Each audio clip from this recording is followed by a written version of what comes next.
السلام عليكم ورحمة الله وبركاته. إن الحمد لله نحمده ونستعينه ونستغفره ونعوذ بالله من شرور أنفسنا ومن سيئات أعمالنا. من يهده الله فلا مضل له ومن يضلله فلا هادي له. أشهد أن لا إله إلا الله وحده لا شريك له وأشهد أن محمدا عبده ورسوله لا نبي بعده أما بعد.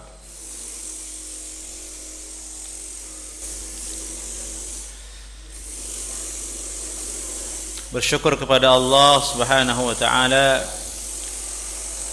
atas karunia kesehatan dan kesempatan sehingga kita bisa melanjutkan kembali kajian kita yang sempat tertunda beberapa waktu yang lalu, yaitu kitab tafsir suratul Fatihah karangan Al-Hafidh Ibnu Rajab rahimahullahu taala.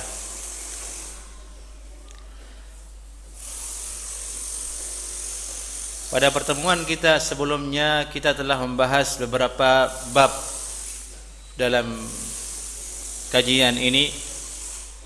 Di antaranya adalah pembahasan tentang sebab turunnya suratul Fatihah, kemudian pembahasan tentang nama dari suratul Fatihah, nama-nama dari suratul Fatihah dan perincian penjelasannya. Dan sekarang kita membahas kepada fasal yang keempat, yaitu fadailuha wa khasaisuha, keutamaan-keutamaan dan khususiat-khususiat dari surah Al-Fatihah. Jadi kajian kita sekarang bahas tentang fadail wa khasais, keutamaan-keutamaan dan kekhususan dari surah Al-Fatihah.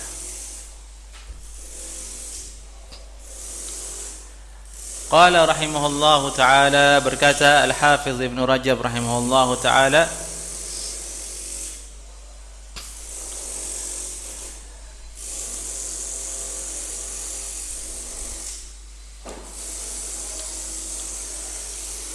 lam yathbut fi fadaili syai'in min as-suwari akthara mimma thabata fi fadliha. Tidak ada keutamaan satu surat pun yang lebih banyak daripada keutamaan yang ada pada suratul Fatihah. Yakni kalau dilihat dari banyaknya hadis menjelaskan tentang keutamaan surah-surah dalam Al-Qur'anul Karim, maka akan ditemukan surah Al-Fatihah adalah surat yang paling banyak disebutkan keutamaannya dalam hadis oleh Nabi sallallahu alaihi wasallam. Itu kata Al-Hafidh Ibnu Rajab rahimahullahu taala. Dan ini saja sudah menunjukkan tentang betapa dahsyatnya suratul Fatihah. Dan surah kedua yang begitu banyak keutamaan yang disebutkan dalamnya adalah suratul Ikhlas, yaitu suratul Ikhlas. Qul huwallahu ahad, Allahus samad, lam yalid wa lam yulad wa lam yakul lahu kufuwan ahad. Adapun suratul Fatihah, keutamaan pertama, annaha a'zamu suratin fil Qur'ani wa afdal. Dia adalah surah dalam Al-Qur'an yang paling agung dan paling utama. Dia adalah surah yang paling agung dan paling utama yang ada di dalam Al-Qur'anul Karim. Ini sebagaimana disebut oleh Nabi sallallahu alaihi wasallam dari Abu Sa'id bin Al-Mu'alla radhiyallahu taala anhu, qala li Rasulullah sallallahu alaihi wasallam, ala u'allimuka suratan hiya a'zama suratin fil Qur'an qabla an takhruj minal masjid. Nabi sallallahu alaihi wasallam bersabda kepada sahabat yang bernama Abu Sa'id bin Al-Mu'alla, wahai Abu Sa'id Al-Mu'alla, maukah engkau aku ajarkan satu surah, dia adalah surah yang paling agung yang ada dalam Al-Quran, sebelum engkau keluar di masjid ini. Jadi digambarkan di hadis ini ketika itu Nabi dengan Abu Sa'id bin Al-Mu'alla berada di dalam masjid. Sebelum engkau keluar dari masjid, maukah engkau aku ajarkan satu surah, hiya a'zamu suratin fil Qur'an. Dia adalah surah yang paling agung, paling besar keutamaannya. Ini nas dari Nabi sallallahu alaihi wasallam. Nas maksudnya perkataan yang tidak memiliki kemungkinan lain, tidak memiliki makna yang lain. Sudah jelas maksudnya. Dia adalah surah yang paling agung. Demikian Nabi sallallahu alaihi wasallam menyebutkan surah Al-Fatihah. Qala fa akhadha bi yadayya. Kemudian Nabi sallallahu alaihi wasallam memegang tanganku. Falamma arada an yakhruja minal masjid qultu ya Rasulullah. Kemudian manakala Nabi sallallahu alaihi wasallam hendak akan keluar dari masjid, qultu ya Rasulullah innaka qult. Wahai Rasulullah, sungguh tadi engkau telah bersabda, la u'allimannaka a'zama suratin fil Qur'an. Engkau akan mengajarkan kepadaku surah yang paling agung dalam Al-Qur'anul Karim. yakni gambarannya seolah-olah Nabi sallallahu alaihi wasallam lupa dengan apa yang beliau ucapkan di awal tadi. Dan Nabi itu bisa lupa. Nabi bisa lupa, tapi lupanya Nabi sallallahu alaihi wasallam untuk mensunnahkan sesuatu, untuk mengajarkan sesuatu kepada umat. Dalam hadis yang lain disebutkan Nabi sallallahu alaihi wasallam pernah salat zuhur 2 rakaat. Fi riwayah mengatakan salat asar, antara asar dan zuhur Nabi salatnya 2 rakaat. Salam, sahabat bingung di belakang, ini Nabi lupa ataukah memang ada wahyu turun nyuruh salat 2 rakaat? Tidak ada yang berani bicara, sungkan, takut kepada Nabi sallallahu alaihi wasallam. Sampai akhirnya Abu Bakar As-Siddiq radhiyallahu taala anhu yang menemui Nabi sallallahu alaihi wasallam. Ya Rasulullah, engkau salat 2 rakaat tadi. Apakah ada wahyu yang turun atau bagaimanakah? Oh, begitukah? Akhirnya Nabi menyambung salatnya, menyempurnakan menjadi 4 rakaat. Itu hadis dalam sahih, dalam Sunan At-Tirmidzi dan hadisnya sahih. Nah, itu menunjukkan bahwasanya Nabi sallallahu alaihi wasallam atau para anbiya bisa lupa. Tapi lupanya untuk mensyariatkan sesuatu. Adapun hadis ini tidak menunjukkan bahwasanya secara sharih, secara jelas Nabi itu lupa. Tidak. Kalau sepintas kita baca akan tergambar seolah Nabi lupa, tapi tidak. Karena ada bisa jadi kemungkinan bahwasanya memang Nabi sallallahu alaihi wasallam akan menyebutkan hal itu. Nabi sahabat ini sudah lebih dulu tidak sabar ingin diberitahukan apa surat tersebut. Itu mahmal yang hasan. Kesitulah dibawa makna ini. Qala na'am. Nabi sallallahu alaihi wasallam menjawab, iya tentu aku akan ajarkan engkau. Dia adalah alhamdulillahi rabbil alamin. Dia adalah alhamdulillahi rabbil alamin. Hiya as-sab'ul mathani wal Qur'anul azim alladhi utituh. Dia adalah 7 ayat yang mathani, yang berulang-ulang. Dulu pernah kita jelaskan secara rinci sekali di sini makna dari sab'ul mathani, dan ada dalam kitab tafsir Ibnu Rajab ini. Dia adalah sab'ul mathani, yaitu 7 ayat yang mathani, yang berulang-ulang 2 kali. wal Qur'anal azim, dan Al-Qur'an yang begitu agung yang telah diberikan kepadaku. Mathani maksudnya itu bentuk ayat Al-Qur'an itu rata-rata dia berulang-ulang. Maksudnya jika Allah Subhanahu wa taala menyebutkan azab untuk orang kafir, Allah juga menyebutkan nikmat untuk orang yang beriman. Jika Allah menyebut surga, Allah menyebut neraka. Jika Allah menyebut nikmat, Allah juga menyebut siksa. Itu namanya mathani, berulang-ulang, berkesinambungan, bertawazun. Ini berimbang ayatnya.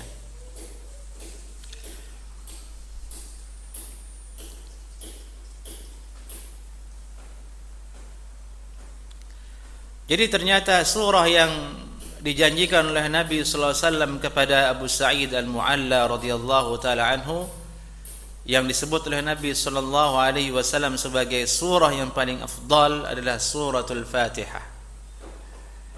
Maka inilah keutamaan yang pertama dari suratul Fatihah.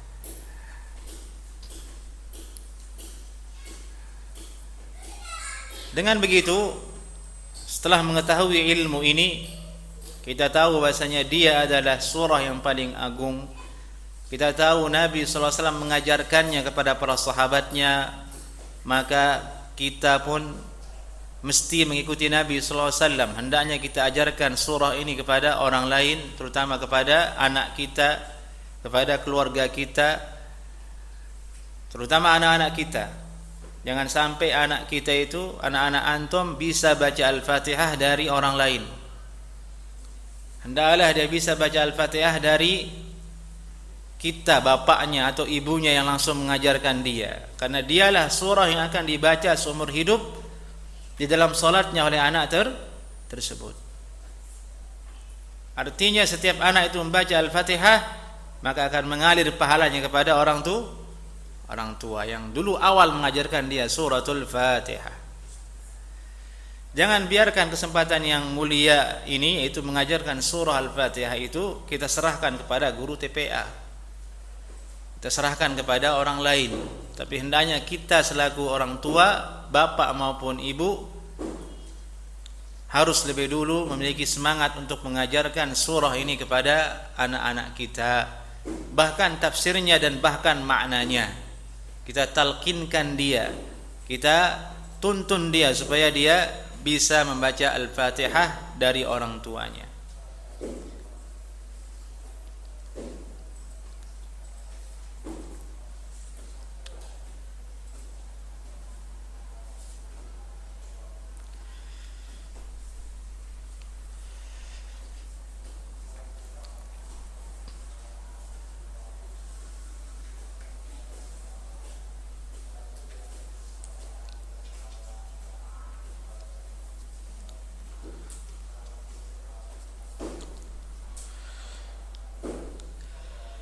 Hadis yang kedua menunjukkan Al-Fatihah adalah surah yang paling baik dalam Al-Quran. Adalah hadis yang diriwayatkan oleh Imam Ahmad bin Hanbal min hadis Abdullah bin Muhammad bin Aqil an Abdullah bin Jabir radhiyallahu ta'ala anhu qala li Rasulullah sallallahu alaihi wasallam ala ukhbiruka ya Abdullah bin Jabir an بخير سورة في القرآن قلت بلى يا رسول الله قال اقرأ الحمد لله رب العالمين حتى تختمها.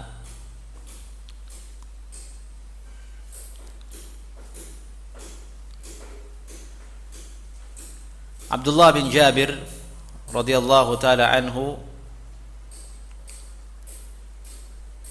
beliau bercerita, Nabi sallallahu alaihi wasallam pernah bersabda kepadaku, maukah ku ajarkan kepadamu wahai Abdullah bin Jabir dengan surah yang terbaik di dalam Al-Quran? Qultu bala ya Rasulullah, tentu wahai Rasulullah sallallahu alaihi wasallam.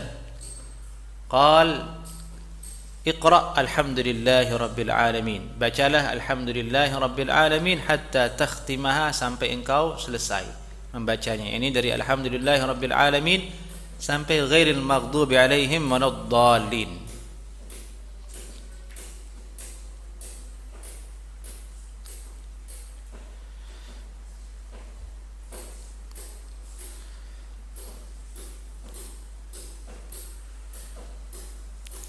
Hadis yang ketiga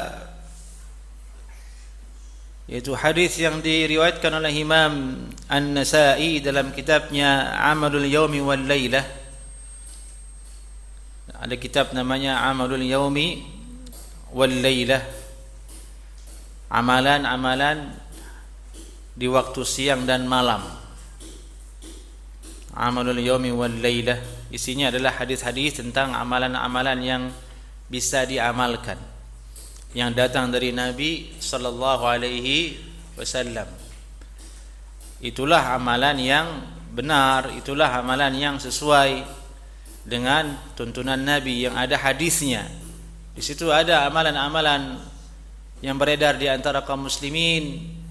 Kalau kita telah lebih dalam, dia adalah bukan berasal dari Nabi sallallahu alaihi wasallam, tapi berasal dari buatan seorang Habib fulan, buatan dari kiai fulan, dengan iming-iming keutamaan yang banyak. Misalnya kalau kamu baca ini nanti daganganmu laris, kalau kamu baca ini nanti kamu bisa sakti. Amalan, dia sebut amalan. Padahal amalan yang seperti itu tidak bisa kita ketahui betul sebagai amalan kecuali petunjuk dari Nabi sallallahu alaihi wasallam. Karena hal itu adalah bagian dari masalah agama yang tidak bisa seseorang seenaknya mengatakan ini amalan seperti ini keutamaannya begini, cara dibacanya, tidak bisa. Harus dengan dalil dari Nabi sallallahu alaihi wasallam. Nah, di antara kitab-kitab yang terdapat di dalamnya amalan-amalan yang bisa diamalkan oleh seorang muslim sehingga dia berjaya dan selamat dan sukses di dunia adalah kitab Amalul Yaumi wal Lailah karangan Imam An-Nasa'i, yang isinya adalah zikir, bacaan yang berasal dari Nabi sallallahu alaihi wasallam dengan sanad, ada yang sahih, ada yang dhaif di dalamnya. Maksudnya di sini, hadis ini sekarang menceritakan tentang keutamaan surah Al-Fatihah. Disebutkan oleh Imam An-Nasa'i dalam kitab Amalul Yaumi wal Lailah. An Anas qala kana Rasulullah sallallahu alaihi wasallam fi manzilatin fanazala wa nazala rajulun ila janibi faltafattu ilayhi faqala ala ukhbiruka bi afdalil Qur'an qala fatala alaihi alhamdulillahi rabbil alamin. Kata Anas bin Malik radhiyallahu taala anhu, Nabi sallallahu alaihi wasallam suatu ketika berada di suatu tempat. Yani fi manzilatin fanazal. Yani Nabi sampai di suatu tempat kemudian turun. Turun maksudnya kalau kata orang Arab itu istirahat di situ. Bahwa onta turun dari ontanya dan ontanya istirahat di situ.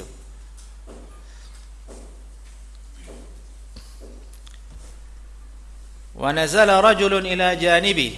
Kemudian ada seorang laki-laki yang tentu dia adalah sahabat Nabi. Tidak disebutkan namanya, tapi tidak diketahuinya nama seorang sahabat dalam cerita suatu hadis tidak menjadi masalah terhadap sahih atau dhaifnya hadis tersebut, karena urusannya bukan lagi sanad dalam hal tersebut, tapi sudah isi atau konten dari hadis. Yang menjadi masalah adalah kalau ada laki-laki yang tidak dikenal dalam sanadnya, baru menjadi masalah dan dia bukan sahabat. Tapi kalau bukan di dalam sanad tapi dalam konten hadis itu, seperti di sini ada laki-laki datang ke Nabi sallallahu alaihi wasallam ke sampingnya. Tidak disebut siapa laki-laki itu. Ini tidak mencederai hukum hadisnya menjadi dhaif atau sahih. Tidak diketahuinya nama laki-laki itu tidak menjadikan cerita itu cedera. Ini ilmu penting diketahui. Dan itu juga ada dalam Al-Quranul Karim. Disebut dalam Al-Quran laki-laki, namun tidak disebut namanya. Misalnya dalam surah apa? Surah Yasin. Wa jaa rajulun min aqsal madinati yas'a. Datanglah seorang laki-laki dari desa yang jauh, dari tempat yang jauh, menyeru kepada umatnya kebaikan. Wa jaa rajulun min aqsal madinati yas'a. dari tempat yang jauh, dari kota yang jauh dia datang. Allah tidak menyebutkan nama siapa laki-laki itu, tapi profil umumnya ada, dia seorang laki-laki datang menyuruh kepada kebaikan. Ayat ini tidak menjadi cedera dengan tidak diketahuinya nama laki-laki tersebut. Untuk mengetahui siapa nama laki-laki itu butuh kepada ilmu. Butuh kepada cerita dari Nabi sallallahu alaihi wasallam. Hatta sampai untuk menamakan satu tokoh pun ternyata butuh ilmu dalam ilmu syariat. Tidak bisa sembarang orang mengatakan namanya fulan tanpa ada dalil dari sanad atau hadis Nabi sallallahu alaihi wasallam. Contoh misalnya yang paling populer, perempuan yang menggoda Nabi Yusuf alaihi salam. Dalam Al-Qur'an disebutkan dia adalah imra'atul aziz. Qalat imra'atul azizi turawidu fataha an nafsiha. Berkata perempuan aziz, yakni istri dari seorang raja. Aziz itu maksudnya raja. Siapakah nama perempuan tersebut? Untuk mengatakannya dia adalah Zulaikha butuh kepada hadis, butuh kepada keterangan dari Nabi sallallahu alaihi wasallam, karena itu perkara ghaib yang nisbi. Maksudnya ghaib yang diketahui hanya oleh seorang nabi, karena dia cerita masa lalu, ribuan tahun yang lalu. Tapi maksudnya tidak diketahuinya nama tersebut tidak menjadikan ayat itu kemudian cedera atau tidak diakui, tidak. Karena dia adalah sudah masuk ke dalam konten isi bahasan yang diinginkan. Di situ sebenarnya ada faedah bahwasanya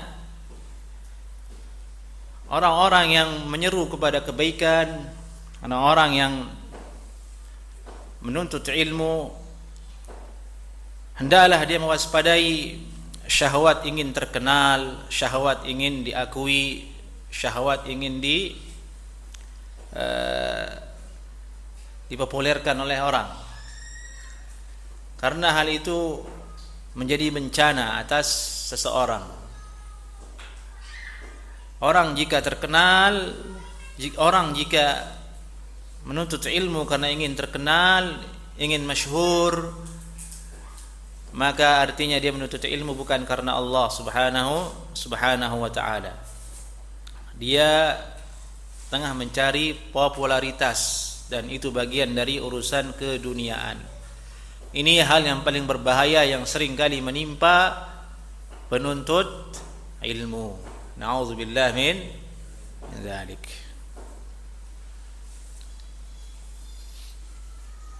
Padahal menjadi terkenal itu tidak enak.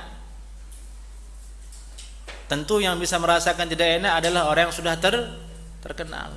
Kalau belum terkenal dia tidak tahu kalau tidak enak. Yang dilihat adalah enaknya saja, enak ya jadi orang terkenal katanya. Padahal tidak enak kalau orang terkenal. Saya misalnya, saya sih nggak terkenal ya, tapi mungkin dikenal oleh sebagian orang di sini. Tidak enak mau ke pasar, tidak enak dilihat orang. Mau begini juga tidak enak ditahu sama orang. Di hidupnya disempit, sempit, dan bisa jadi menjadikan seorang itu menjadi riya. Ya, ini perkara yang semestinya dia boleh lakukan, dia tinggalkan karena manusia. Na'udzubillah min dzalik.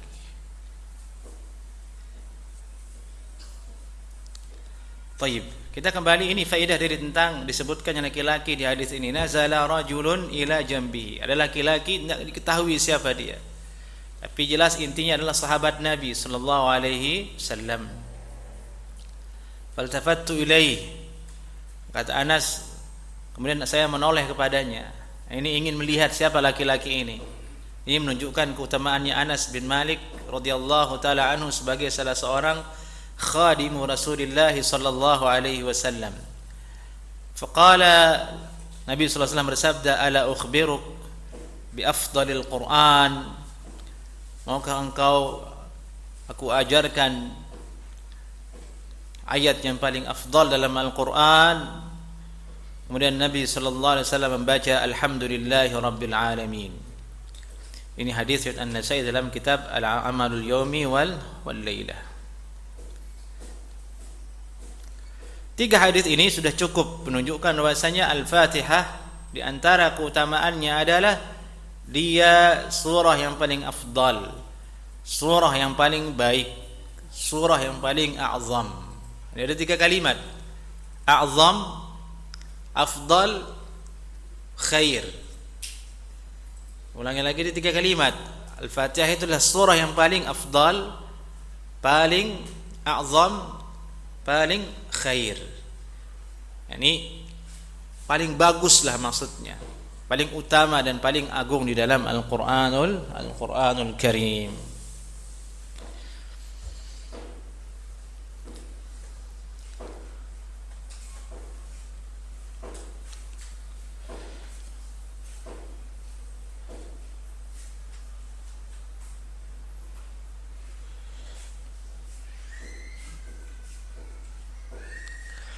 Taib, sebelum kita masuk ke pembahasan yang kedua dari keutamaan surah Al-Fatihah, kita ingin mengetahui satu perkara yang penting dalam masalah ini. Apa maksudnya dia adalah surah yang paling afdal? Kenapa ada dalam Al-Quran itu istilah at-tafdil, yakni perbandingan keutamaan. Surah ini paling afdal. Kenapa Al-Fatihah lebih afdal daripada surah Qul A'udzu Birabbin Nas? Kenapa surah Al-Ikhlas lebih afdal dari surah Tabbat Yada Abi Lahab? yakni perbandingan keutamaan. Kenapa ada dalam Al-Qur'anul Karim? Padahal kalau dilihat dia sama-sama Al-Qur'an. Sama-sama kalamullah. Al-Quran itu apa jemaah? Kalamullah. Semuanya. Al-Fatihah kalamullah, Al-Baqarah kalamullah, Al-Ikhlas kalamullah, Qul a'udzu birabbin nas kalamullah. Semuanya kalamullah. Tapi kenapa ada perbandingan keutamaan? Semestinya kalau secara kaidah yang awal tadi sama-sama kalamullah ya sama saja. Pahalanya juga sama. Satu huruf dalam Al-Quran 10 kebaikan.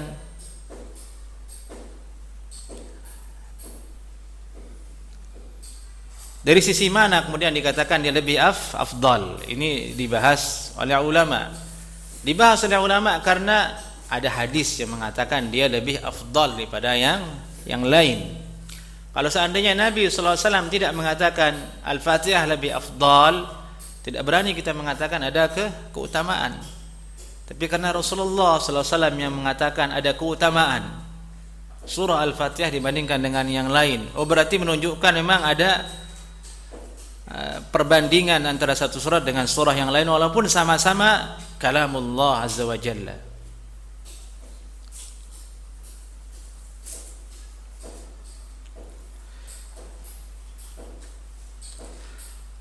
Yang pertama, mereka mengatakan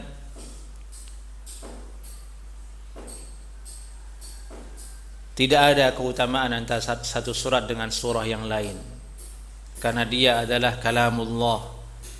Kalamullah itu adalah sifat Allah Subhanahu wa taala. Sifat Allah Subhanahu wa taala tidak bisa kita katakan satu lebih utama dibandingkan dengan sifat yang lainnya. Seperti misalnya sifat Allah Subhanahu wa taala sifat turun dan sifat istiwa. Itu dua sifat. Apakah boleh kita mengatakan lebih afdal mana turun dengan istiwa? Tidak boleh katanya. Ini sama-sama sifat Allah. Al-Quran itu sifat Allah, kalamullah. Kalamullah itu sifat Allah. Maka tidak layak dikatakan ini lebih utama, itu tidak utama. Maka dari itu tidak ada keutamaan, sama. Mu Al-Fatihah, mu Al-Baqarah, dari sisi ini sama katanya. Ini pendapat dari mutakallimun.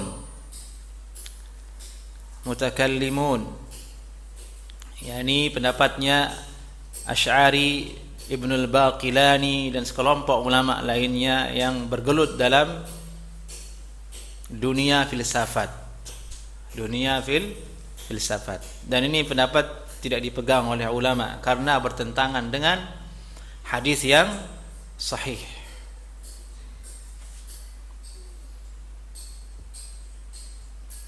Menafikan keutamaan satu surah dengan yang lainnya berarti kita menafikan sharihnya hadis Nabi sallallahu alaihi wasallam tadi yang telah kita sebutkan, menyebutkan tentang dia adalah a'zamu surah, afdalu surah, bi khairi suratin fil Quran. Dan memang ini kebiasaan dari tokoh-tokoh yang tenggelam di dalam ilmu filsafat, yakni menimbang ayat dan hadis dengan filsafat, dengan akal, akhirnya akan terjerumus kepada mengingkari dan menentang hadis yang sahih. Waliyadzubillah min dzalik. Coba dijaga jaraknya dulu. Ini kita musim corona, biar nanti bisa berlanjut kajiannya. Kita nggak mau ada klaster Al-Ihsan.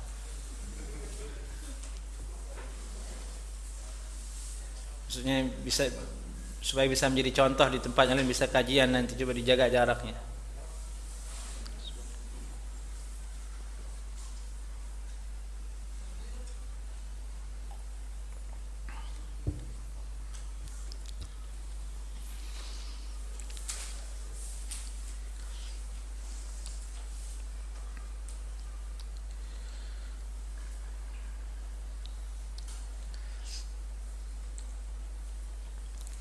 Pendapat kedua mengatakan keutamaan yang dimaksud oleh Nabi sallallahu alaihi wasallam di situ kembali kepada makna thawabihi wa ajrih, pahala dan ganjaran dari surah tersebut.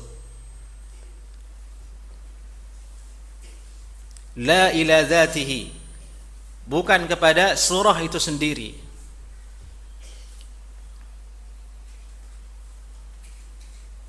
Jadi menurut pendapat ini, mau baca Al-Fatihah, mau baca Al-Ikhlas, mau baca Tabbat Yada Abi Lahab, mau baca Alif Lam Mim, atau surah mana saja, tidak ada keutamaan perbedaannya, sama. Yang berbeda adalah nilai pahala di sisi Allah Subhanahu wa taala. Dan ini tidak disepakati oleh ulama, pendapat ini, walaupun datang dari sebagian ulama, di antaranya Ibnu Hibban. Pendapat Ibnu Hibban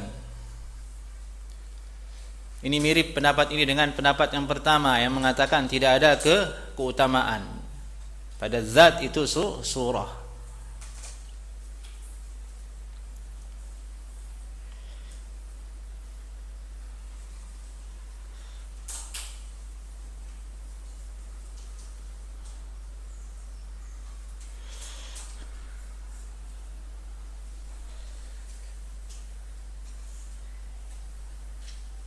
Kemudian yang berikutnya, keutamaan itu maksudnya kembali kepada dua sisi.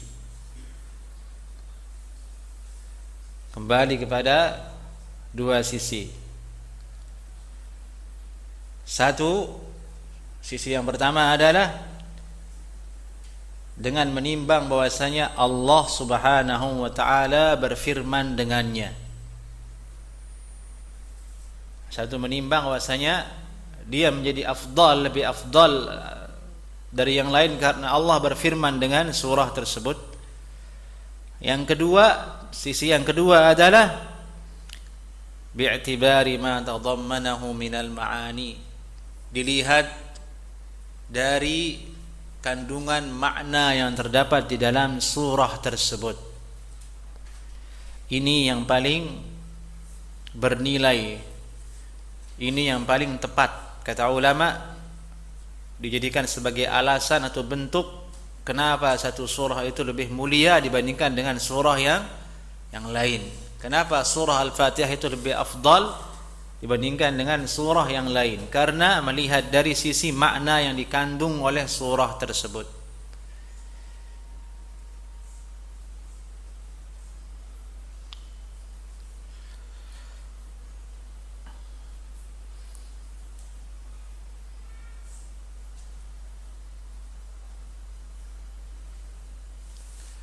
Dari itu Al-Hafidz Ibnu Rajab berkata rahimahullahu taala, "Fama tadammana at-tauhid wa at-tanziha a'zam mimma tadammana al-ikhbar 'anil umam aw dzikri Abi Lahb wa nahwi dzalik."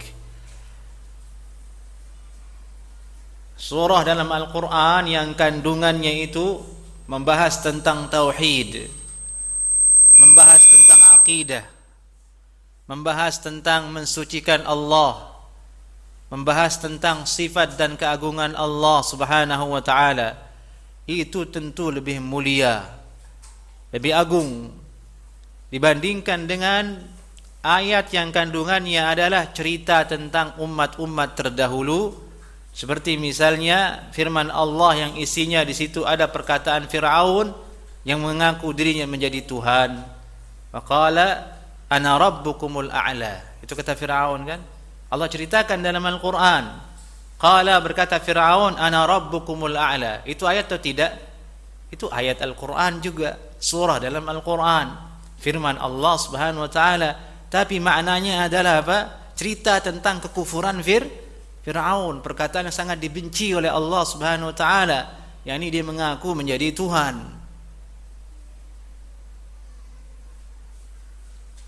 Cerita tentang siapa lagi? Qarun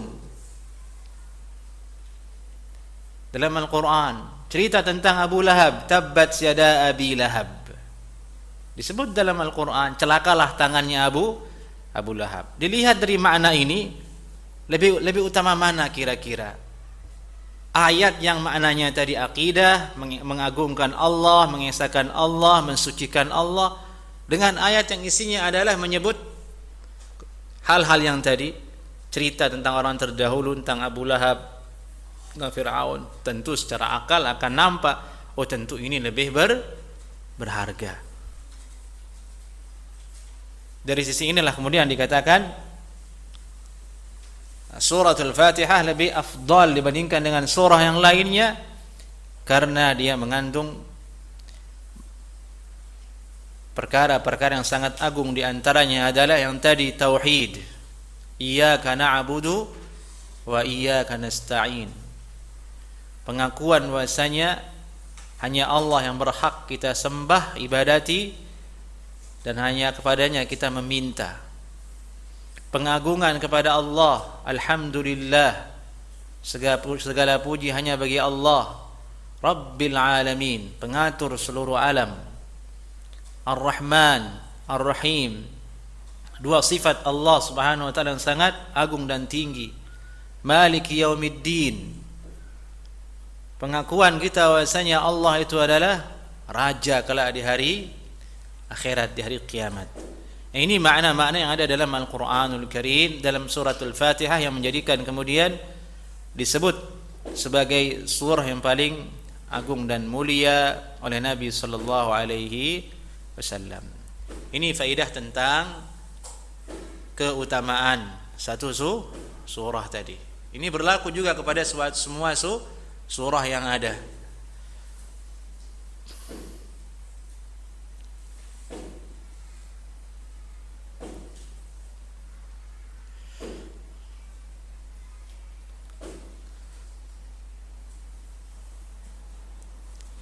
Keutamaan kedua dari surah Al-Fatihah adalah annahu lam yanzil fil Quran wala fit Taurah wala fil Injil mithluha. Tidak pernah ada surah yang diturunkan di dalam Al-Quran, di dalam Taurat, di dalam Injil yang seperti surah Al-Fatihah.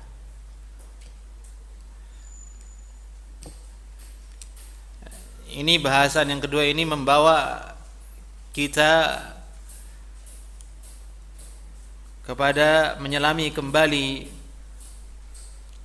keimanan kepada semua kitab yang Allah Subhanahu wa taala turunkan kepada manusia.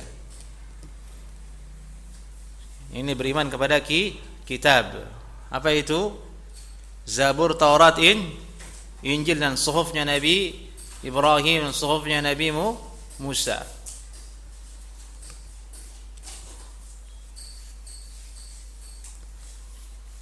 di mana kitab-kitab tersebut juga dulu adalah firman Allah Subhanahu wa taala.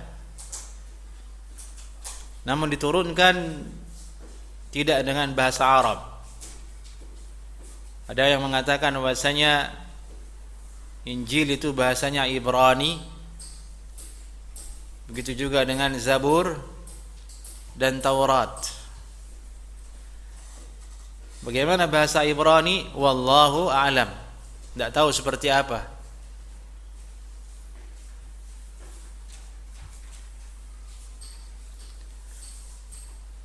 Al-Quran diturunkan dengan bahasa Arab. Allah berfirman bilisanin Arabiyyin mubin. Allah turunkan Al-Quran dengan lisannya orang Arab yang jelas. Arabiyyin mubin. Bahasanya orang Arab yang mubin, yang jelas, yang fasih. Itu dalil bahasanya bahasa yang paling jelas, bahasa yang paling mudah, terang, jelas dan tepat mengungkapkan sesuatu adalah bahasa Arab. Bahasa Arab itu kalau menyebut sesuatu sesuai dengan kondisi dan keadaan sesuatu itu, baik itu barang, baik itu sifat, baik itu keadaan. Bahasa yang lain ngikut ke bahasa Arab. Bahasa Inggris, bahasa Indonesia apalagi terpengaruh oleh bahasa Arab. Seluruh bahasa dunia ini terpengaruh oleh bahasa Arab. Ceritanya ada dalam Sahih Bukhari.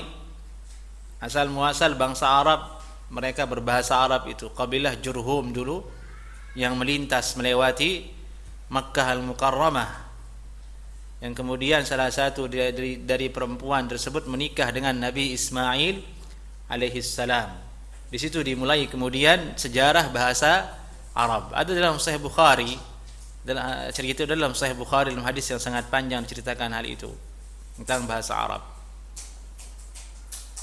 Dari itu kita temukan ikhwah bahasa Arab, bahasa-bahasa lain itu banyak merujuk kepada bahasa Arab. Kalau bahasa Indonesia sudah kita tidak sebutkan, sangat banyak sekali bahasa Indonesia itu asalnya bahasa Arab. Kitab ya kitab. Iya kan, bahasa Indonesia kitab ya kitab.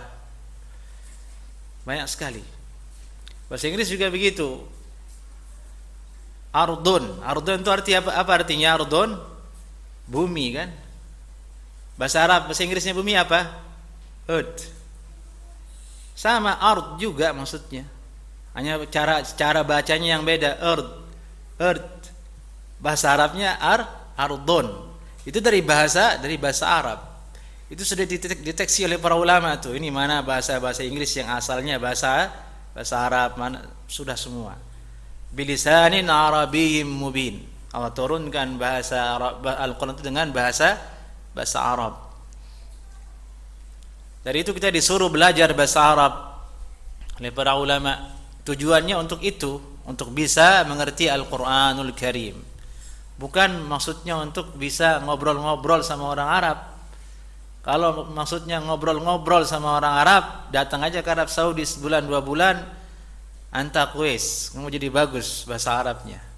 Tujuannya adalah untuk tadi itu, memahami Al-Quranul Karim.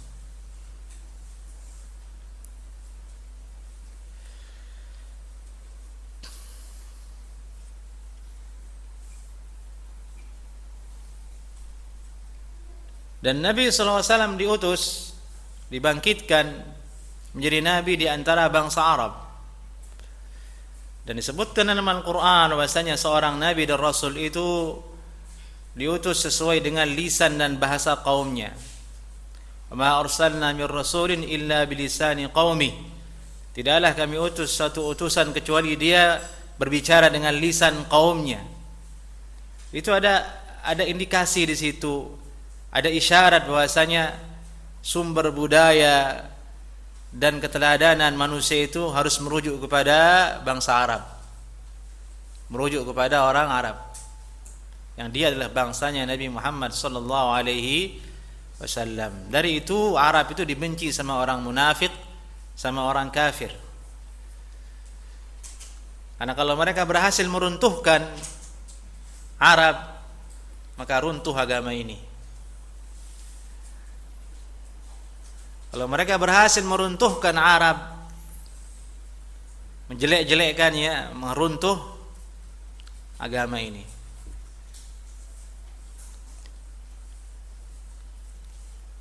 Bahkan dalam hadis yang dhaif disebutkan, hadis yang dhaif tidak sahih ya. Bughdul Arab minan nifaq, membenci orang Arab itu bagian dari kemunafikan. Ini hadis tidak sahih, dhaif, tapi maknanya kalau dipikir-pikir benar. Yang benci orang Arab itu ya tadi itu, orang yang munafik. Dan tujuannya tidak lain adalah untuk meruntuhkan agama ini. Dibuat istilah-istilah seperti misalnya kadrun, ini yang paling populer sekarang kan di sosmed dan di dunia kita, kadal gurun gitu. Digambarkan bangsa Arab itu keterbelakangan, terbelakang, pakai jubah, pakai sorban. Digambarkan seperti itu oleh media kan, oleh mereka. Padahal mereka tidak tahu Arab itu bangsa maju sekarang. Bangsa yang sangat maju. Kaya minyak. Bahkan ada satu negara Emirat, kalau Abu Dhabi atau Emirat tuh, dia menerbangkan pesawat ke Mars. Maju, tapi tidak ada beritanya.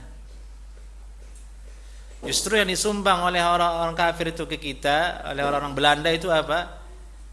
Hanya hasil jajahan doang yang ditinggalkan di sini kan, di bangsa ini. Ini kebetulan kita Agustus nih. Apa yang ditinggalkan oleh mereka ya? Tidak ada. Celana panjang paling tuh yang kita pakai sekarang ini. Nah, dulu kita pakai sarung, sekarang pakai celana panjang. Itu katanya membakaya peninggalan penjajah dulu. Ya maksudnya perbandingan yang tidak adil sekali, orang muslim kemudian menjelek-jelekkan bangsa Arab, memuji-muji orang kafir. Na'udzubillah min dzalik.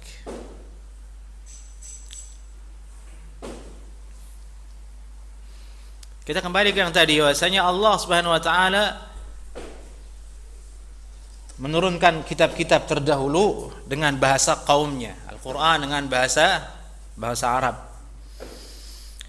Ini sebagai muqaddimah dari hadis Nabi sallallahu alaihi wasallam dari Abu Hurairah radhiyallahu taala anhu, an Ubay bin Ka'b radhiyallahu taala anhu qala Rasulullah sallallahu alaihi wasallam ma anzalallahu tabaraka wa ta'ala fi at-Taurat wa la fil Injil mithla ummil Qur'an wa hiya as-sab'ul mathani.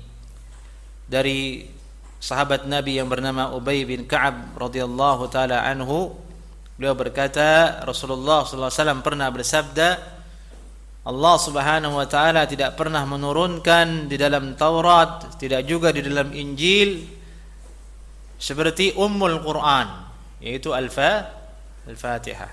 Wa hiya as-sab'ul mathani, dia adalah surah yang disebut dengan as-sab'ul mathani. As-sab'ul mathani ini dalam ayat juga, walaqad atainaka sab'an minal mathani wal Qur'anal azim. Sungguh kami telah berikan kepadamu wahai Nabi Muhammad sallallahu alaihi wasallam as-sab'ul mathani, yaitu 7 ayat yang berulang-ulang, ini Al-Fatihah maksudnya. Taib, ini keutamaan yang sangat luar biasa yang ada dalam suratul Fatihah.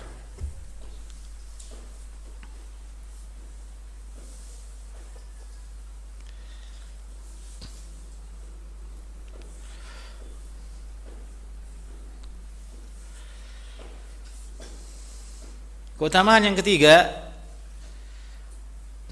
qala al-Hafidz Ibnu Rajab rahimahullahu taala annaha min kanzin min tahtil arsh. Dia adalah bagian dari perhiasan yang berada di bawah arsy.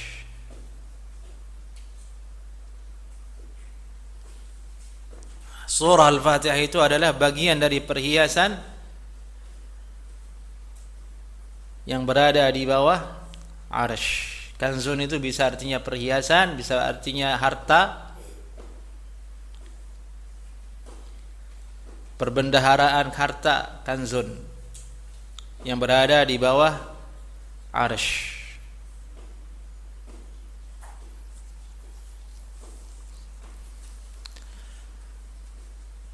Dalilnya adalah Anas bin Malik radhiyallahu taala anhu, anin Nabi sallallahu alaihi wasallam, beliau bersabda, Inna Allah azza wa jalla a'tani fima manna bihi alayya. Inni a'taituka fatihatal kitab hiya min kunuzi arshi qasamtuha baini wa bainaka nisfain.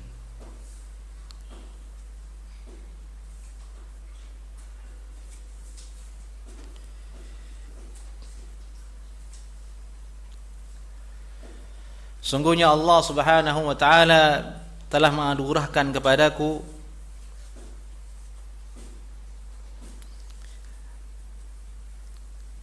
fima manna bihi alayya, di mana anugerah tersebut merupakan bentuk kebaikan Allah Subhanahu wa taala kepada diriku. Inni a'taituka fatihatal kitab. Aku ajarkan kepadamu wahai Anas bin Malik surah Al-Fatihah. Inni a'taituka al-Fatihah, inni a'taituka fatihatal kitab. Aku berikan kepadamu wahai Nabi Muhammad sallallahu alaihi wasallam surah Al-Fatihah. Hiya min kunuzi arsy. Dia adalah perhiasan arshku. Qasamtuha baini wa bainaka nisfain. Aku bagi untukmu, aku bagi dia antara diriku dan dirimu menjadi setengah. Ini keutamaan dari surah Al-Fatihah. Ini perkara gaib. Wallahu alam, bagaimana bentuk dan kaifiyahnya kita tidak tahu. Kalau sudah membicarakan masalah arsy, maka kita kembali kepada kaidah, kita hanya mengimaninya saja secara makna, kaifiyat dan detailnya kita serahkan kepada Allah subhanahu wa ta'ala. Yang jelas arsy itu adalah makhluk Allah Subhanahu wa ta'ala yang menciptakannya. Allah yang menciptakan arsy, berarti dia adalah makhluk. Dan surah Al-Fatihah adalah bagian dari perhiasan-perhiasan yang ada di bawah arsy tersebut.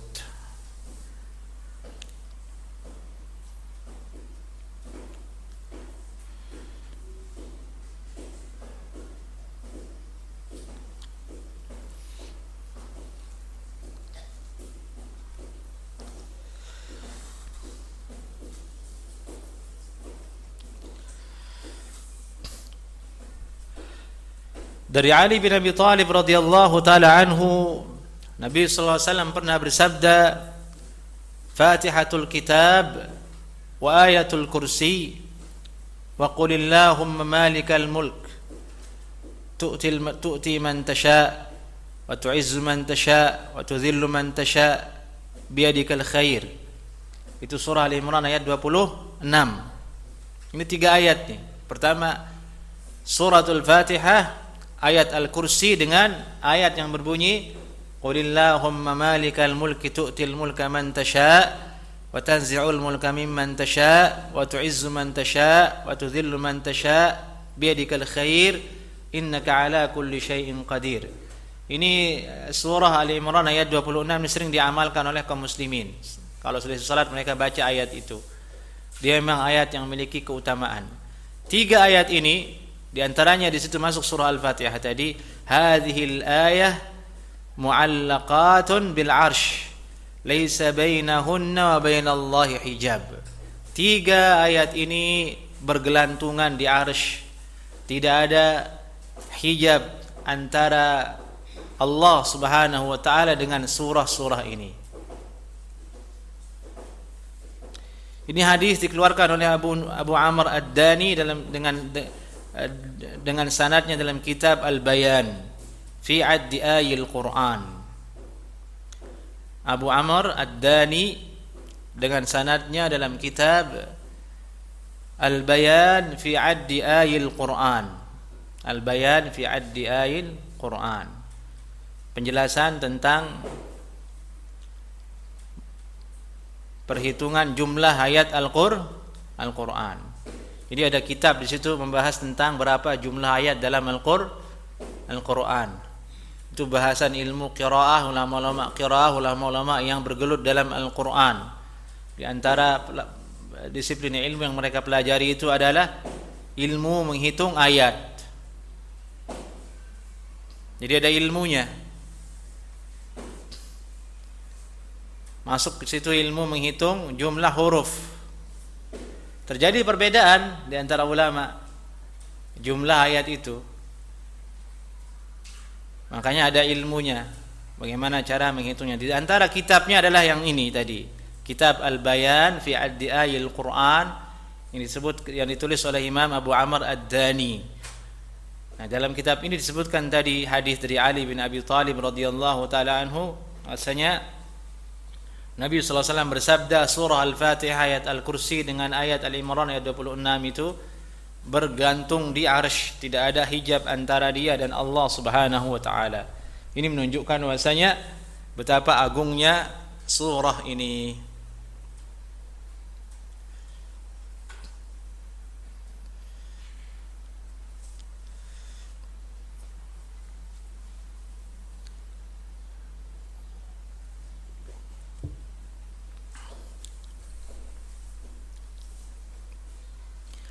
Keutamaan yang keempat dari surah Al-Fatihah, bahasanya surah ini mukhtassatun bimunajatir Rabbi Ta'ala. Dia adalah surat yang dikhususkan untuk bermunajat kepada Allah Subhanahu wa taala. Dari itu kemudian diperintahkan kita membacanya di dalam setiap kali salat. Kita ketahui salat itu adalah maqam, yakni tempat kita datang munajat kepada Allah Subhanahu wa taala. Dia adalah tempat yang paling mulia, tempat yang paling berkah dan tempat yang akan menjadi bekal kita di akhirat, yaitu ketika berdiri salat menghadap kepada Allah Subhanahu wa taala. Di situ kita disuruh membaca Al-Fatihah, menunjukkan bahwasanya surah Al-Fatihah adalah surah yang khusus untuk munajat kepada Allah Subhanahu wa taala.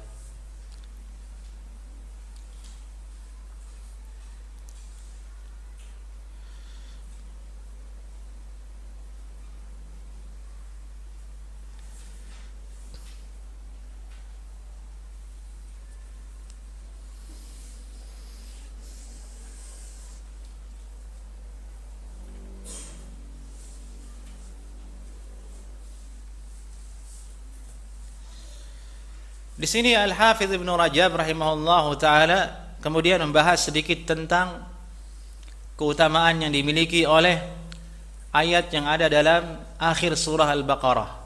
Apa itu? Mulai dari apa? Amanar rasulu bima unzila ilaihi min rabbih wal mu'minun sampai akhir. Dia adalah salah satu ayat yang memiliki keutamaan mirip dengan Al-Fatihah. Di antaranya adalah sama-sama bagian dari perhiasan di arsy. yakni akhir surat Al-Baqarah.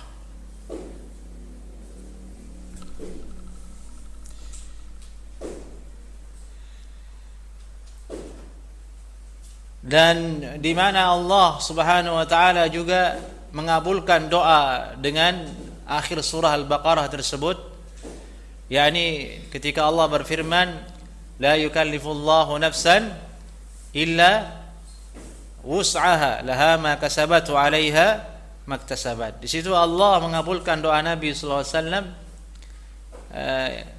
Rabbana la tu'akhidna in nasina aw akhtana rabbana wa la tuhammilna ma la taqata lana bih. Ya Allah, janganlah Engkau berikan kepada kami tanggung jawab yang kami tidak mampu untuk memikulnya.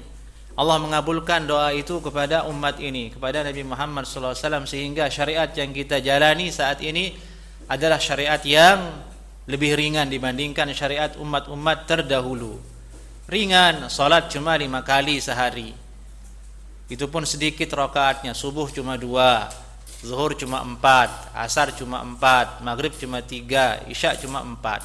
Ringan. Puasa sekali setahun, berhaji kalau mampu. Selainnya Main-main manusia, bercanda, makan, minum, menikah, ringan atau tidak? Ringan. Itu bentuk Allah mengabulkan doa umat ini mengabulkan doa Nabi Muhammad SAW yang itu ada dalam akhir surah Al-Baqarah. Itu keutamaan akhir dari surah Al-Baqarah yang mirip dengan surah Al-Fatihah.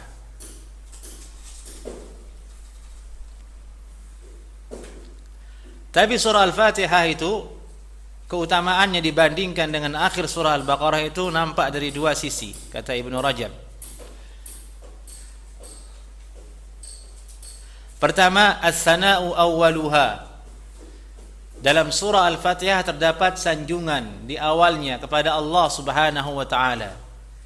Alhamdulillahi rabbil alamin, ar-rahmanir rahim, maliki yaumiddin. Itu sanjungan semua isinya kepada Allah Subhanahu wa taala. Awal dari akhir surah Al-Baqarah tidak ada sanjungan. Awalnya apa? Amanar rasulu bima unzila ilaihi min rabbihil mu'minun.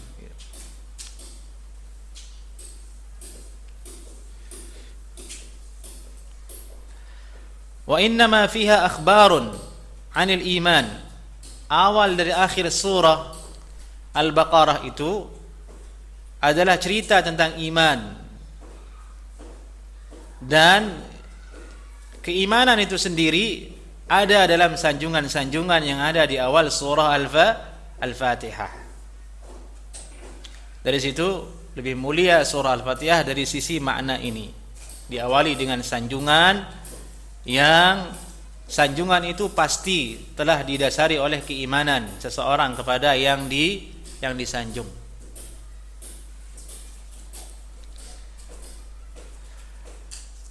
Jadi menyanjung Allah Subhanahu wa taala, menyebutkan Allah dengan sanjungan dan kebaikannya itu tidak mudah, ikhwah. Maksudnya tidak mudah, tidak masuk ke dalam hati. Orang sering mengatakan alhamdulillah, segala puji bagi Allah, udah begitu saja udah. Ringan di lisannya, tidak masuk ke hatinya karena tidak mengilmui makna dari yang disanjung, itu Allah Subhanahu wa taala. Pada dasarnya manusia itu kita ini akan menyanjung sesuatu setelah kita ketahui keutamaannya, kan? Ini ada satu barang bagus, canggih. Yang tahu barang itu pasti dia mengatakan, "Wah, bagus ini." Bahkan orang yang jualan pun bilang gitu, yang tahu barang aja ya katanya. Maksudnya yang mengerti dunia itu, kan. Yang nggak tahu jangan komen di sini, jangan nawar sembarangan. Ini yang tahu saja nih, yang dunianya emang seperti itu. Berarti dia mengerti barang itu. Di luar sana orang melihatnya, apaan sih itu, jelek banget jadi disanjung gitu, kan. Tapi beda, ini yang membedakannya apa? Ilmu. Sama, menyanjung Allah juga demikian. Orang kalau tidak mengenal Allah dengan baik, apa yang akan menjadikan dia menyanjung Allah Subhanahu wa taala?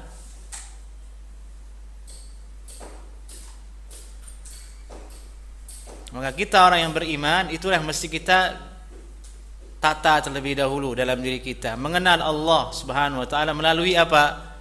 Melalui rububiyahnya. Melalui rububiyah Allah Subhanahu wa taala, melalui nama-namanya. Di mana semua nama Allah itu adalah mencerminkan tentang fakta yang ada di bumi ini. Allah yang menciptakan, Allah yang memberi rezeki, Allah yang mengatur, Allah yang memberikan segala sesuatu, Allah yang maha dahsyat menciptakan, mengatur. Kalau ini kita pahami, maka sekali kita mengatakan alhamdulillah itu bergetar hati kita. Bahkan rububiyah ini, yakni iman kepada rububiyah dan ilmu tentang rububiyah ini menjadikan seseorang menjadi bertambah kuat keimanannya kepada Islam dan tunduk kepada syariat Allah Subhanahu wa taala.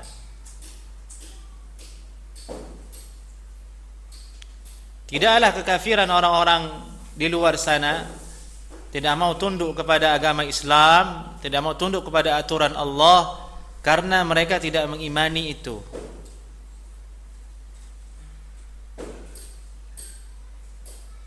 Mereka tidak menyadari bahwasanya yang Maha menciptakan itulah yang berhak mengatur, membuat aturan. Ketika Allah Subhanahu wa taala mewajibkan manusia masuk Islam semuanya dan menjadikan syariat Nabi Muhammad sebagai aturan yang wajib diikuti, maka orang yang beriman akan sadar bahwasanya ya memang seperti itu, karena Allah lah yang menciptakan, Dia yang mengatur, maka Dia yang berhak untuk memberikan aturan, bukan kita. Orang kafir tidak, dia tidak imani itu, akhirnya dia menolak syariat Islam. Perempuan disuruh berjilbab, dia ledek-ledek, dia olok-olok. Ada nabi utusan datang, dia remehkan. Ada syariat menyembelih, dia remehkan. Dijanjikan surga oleh Allah, dia remehkan. Kufur, kafir jadinya gara-gara rububiyah.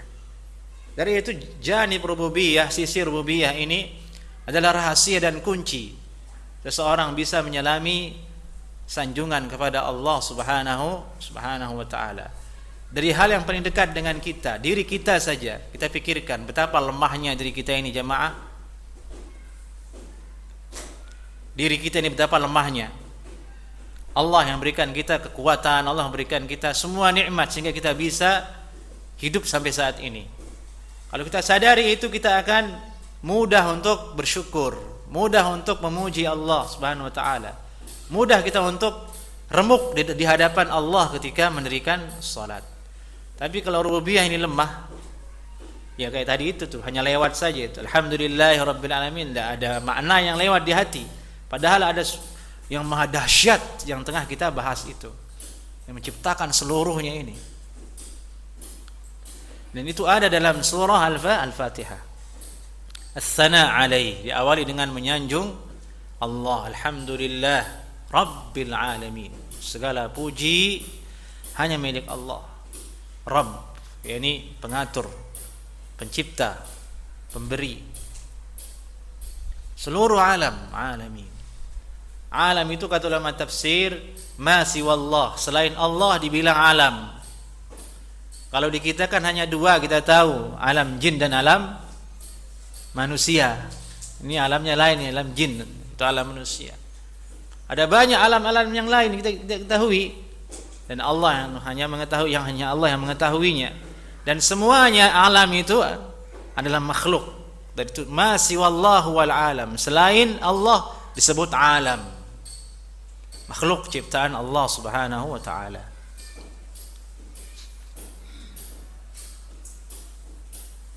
Kita tidak perlu jauh-jauh mengambil perbandingan yang tadi. Seseorang berada di grup WhatsApp saja, kalau adminnya tegas, maka semua anggota harus taat, begitu kan? Jangan iklan, nggak ada yang berani iklan. Jangan share gambar, nggak ada yang berani. Apalagi Allah. Allah bilang salat, ya harusnya kita salat. Allah yang ciptakan nih jagat bumi raya ini. Allah berfirman, jangan zina ya jangan. Jangan makan riba ya jangan. Dan maha bijaksananya Allah, semua itu manfaatnya kembali ke siapa? Ke kita, ke manusia itu sendiri. Dari itu disebutkan manusia itu zalim. Zalim kepada dirinya. Diberikan kebaikan oleh Allah, kesempatan oleh Allah, tapi dia zalimi dirinya. Wa ma zalamahumullah walakin kanu anfusahum yadhlimun. Tidaklah Allah Subhanahu wa taala menzalimi mereka, tapi mereka sendirilah yang menzalimi dirinya sendiri. Waliyadu billah min dzalik.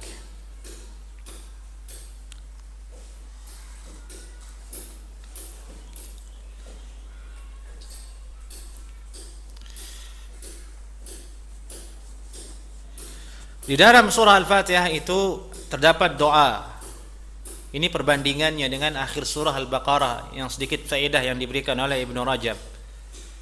Di dalam surah Al-Fatihah itu terdapat doa. Di akhir surah Al-Baqarah itu juga ada doa yang tadi kita sebutkan sebelumnya. Tapi doa yang ada dalam surah Al-Fatihah itu lebih afdal, lebih utama. Karena tanpa doa yang ada dalam Al-Fatihah, maka doa yang ada di akhir surah Al-Baqarah tidak mungkin terlaksana.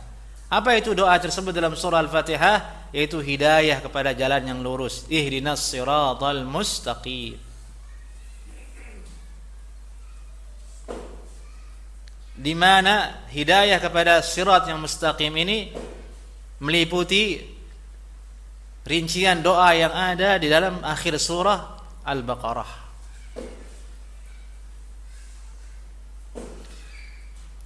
Dan ini setiap kita seorang muslim membaca doa ini dalam salat.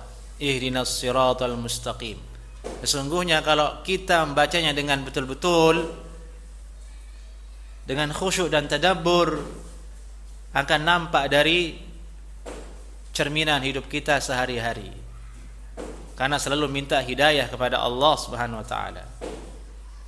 Dan ini menunjukkan bahwasanya hidayah itu lebih utama daripada rezeki.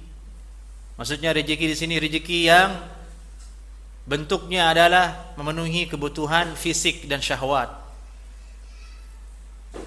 kenyamanan tubuh. Dan itu tidak disebutkan di Al-Quran dalam surat Al-Fatihah. Allahumma a'tini rizqan, a'tini rizqa, a'tini ta'am. Ya Allah berikan rezeki, makanan, tidak disebut. Yang disebut adalah hidayah kepada jalan yang lurus. Karena makna itu yang membedakan manusia dengan orang kafir dan binatang. Kalau rezeki, makan, minum, tempat tinggal, kendaraan, itu syahwat semua, dunia semua. Allah berikan kepada hewan sebagiannya. Yang paling jago makan kan sapi.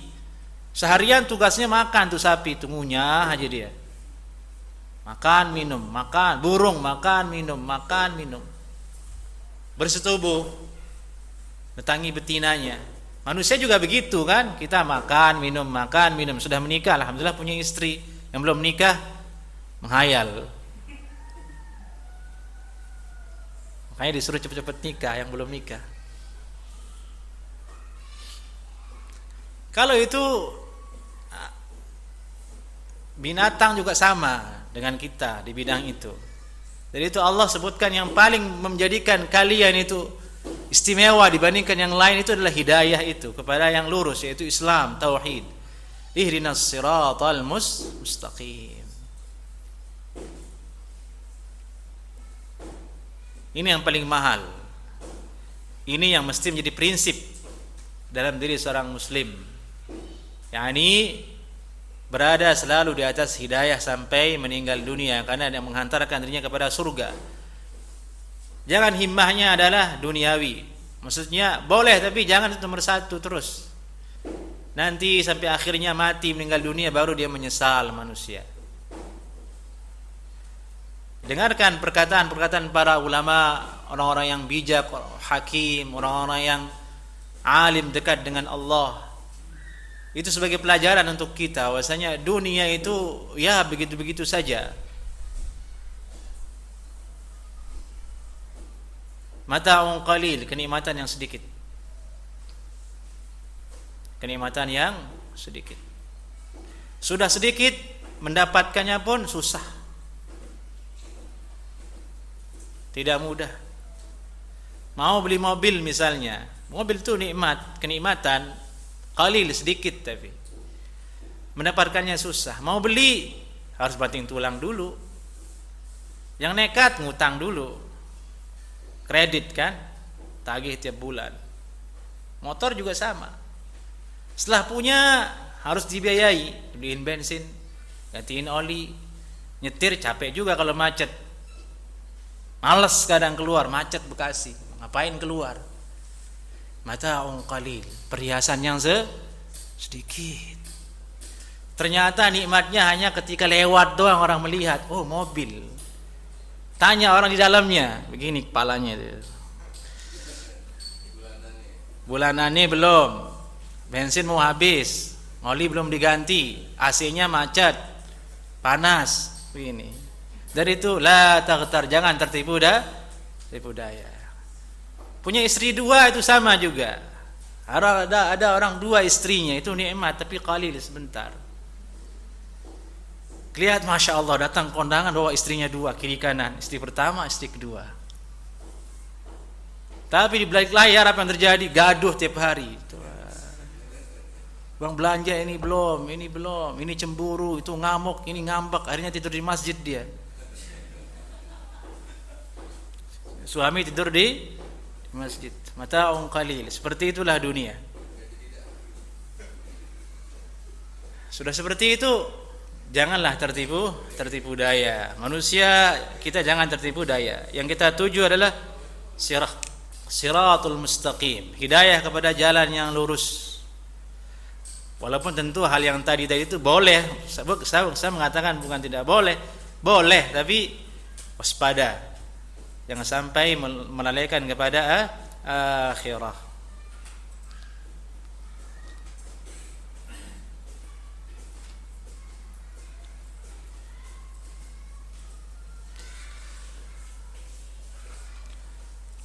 Yang kelima, kata Al-Hafidz Ibnu Rajab, keutamaan surah Al-Fatihah itu dia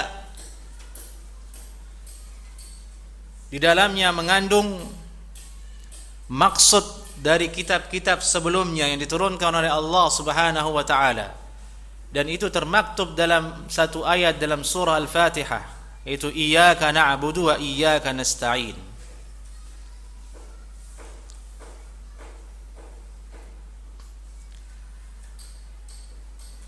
Zakara Ibnu Abi Hatim bi isnadihi 'anil Hasan.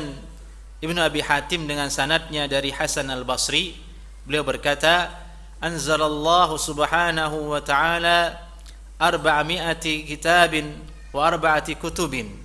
Allah Subhanahu wa ta'ala telah menurunkan 400 kitab dan 4 kutub. Semuanya terkumpul di 4 kutubin. Yang 400 kitab dan 4 kitab itu, 404 kitab itu terkumpul di 4 kitab saja, yaitu Taurat, Injil, Zabur dan Al-Quran. Wa jama'al arba'ah fil Quran. Kemudian keempat surah itu terkumpul maknanya semuanya dalam Al-Quran. Wa jama'al Quran fil Mufassal. Kemudian semua isi dari Al-Quran itu ada dalam kitab dalam surah-surat yang mufassal. Al-Mufassal itu kalau tidak salah dimulai dari surat As-Saffat sampai Qul a'udzu birabbin nas. Wa jama'al mufassal fil Fatihah. Kemudian surah mufassal itu induknya ada dalam surah Al-Fatihah. Wa jama'a ilmal Fatihati fi iyyaka na'budu wa iyyaka nasta'in, dan isi inti dari surah Al-Fatihah itu hanya ada pada satu ayat, yaitu iyyaka na'budu wa iyyaka nasta'in. Yang dia adalah hikmah dan tujuan Allah menciptakan manusia. Iyyaka na'budu wa iyyaka nasta'in. Kepadamu kami menyembah dan hanya kepadamu kami meminta, memohon. Tunduk, pasrahkan dirimu kepada Allah Subhanahu wa ta'ala. Itu jalan selamat. Itu jalan selamat. Kalau tidak, bahaya jemaah. Kita bisa masuk neraka. Na'udzubillah min dzalik. Itu dalam Al-Quran banyak sekali itu ancaman tentang siksa neraka. Kita ini makhluk Allah, sama dengan makhluk-makhluk yang lain yang Allah ciptakan. Pohon, gunung, batu, sama. Gak ada bedanya. Hanya saja Allah berikan kita akal, karena manusia ini dulu sanggup menerima amanah yang Allah berikan kepada makhluk, di mana gunung tidak bisa menerima amanah itu. Manusia, saya terima saja. Apa amanah itu? Ya ini dia, menjadi khalifah di bumi yang kita tempati ini. Tugas kita apa? Menyembah kepada Allah Subhanahu wa ta'ala. Di samping itu Allah berikan kita ujian. Allah sertakan kita dengan syahwat. Jadi ada dua unsur di kita. Ada unsur malaikat, yaitu akal. Yang kedua ada unsur syahwat, yaitu manusia, tabiat kita sebagai manusia. Berat amanah yang Allah berikan kepada kita. Jadi itu kalau kita tidak fokus dengan iyyaka na'budu wa iyyaka nasta'in, khawatir kita itu terjerumus ke dalam siksa Allah Subhanahu wa ta'ala.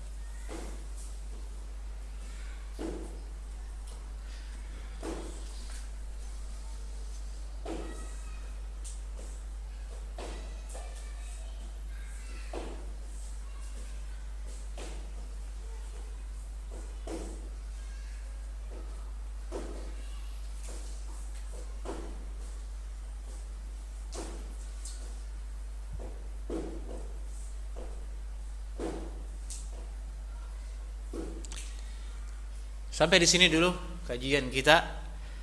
Nanti kita lanjutkan ke penjelasan Al-Hafidz Ibnu Rajab rahimahullahu taala tentang seperti apa bentuk detailnya surah Al-Fatihah atau Iyyaka na'budu wa iyyaka nasta'in, itu mewakili semua kitab yang telah Allah Subhanahu wa taala turunkan sebelumnya kepada umat-umat terdahulu dan Al-Qur'anul Karim. Ada yang ditanyakan, dipersilahkan.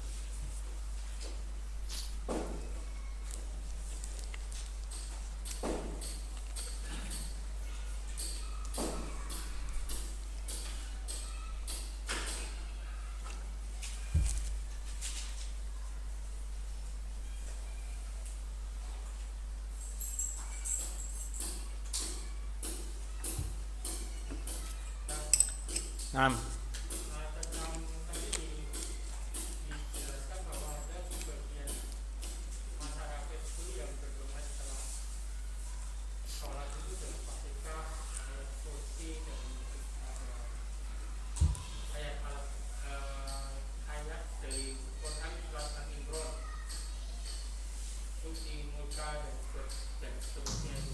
Iya. Nah ini apakah ada dalilnya? Kalau mungkin dari ayat kursi ada dalilnya, tapi yang Al-Fatihah sama ayat ke-26 dari Al-Imran itu apakah ada dalilnya? Allah barik fiik. Yang ditanyakan oleh beliau ini dalil secara spesifik. Dalil secara spesifik, secara khusus tentang apakah dianjurkan membaca Al-Fatihah dengan Qulillahumma malikal mulki tu'til mulka man tasha wa tu'izzu man tasha sampai akhir selesai salat, begitu kan maksudnya. Tidak ada dalil secara spesifik dalam masalah itu. Yang ada adalah zikir-zikir biasa. Hanya saja kalau ada orang membacanya nanti setelah selesai zikir, gitu, setelah zikir yang warid dari Nabi sallallahu alaihi wasallam, misalnya Allahumma antas salam minkas salam, subhanallah 23 kali, kemudian sampai selesai. Kemudian setelah itu dia membaca zikir-zikir yang diinginkan, seperti dia baca surah Al-Fatihah, dia baca ayat kursi, dia baca ayat yang tadi, la ba'sa bihi, boleh, tidak ada masalah. Barakallahu fiik. Selama tidak dia yakini bahwasanya itu adalah bagian dari hal yang ditunjukkan oleh Nabi secara spesifik, boleh diamalkan. Barakallahu fiik. Kadang sebagian jamaah kaum muslimin itu bapak-bapak, dia ingin berbuat baik, ingin membaca zikir atau apa setelah sholat, tapi yang dia hafal hanya itu. Ada orang yang dia hafal hanya itu, karena sejak kecil itu yang dia dengar dari kiai dan gurunya.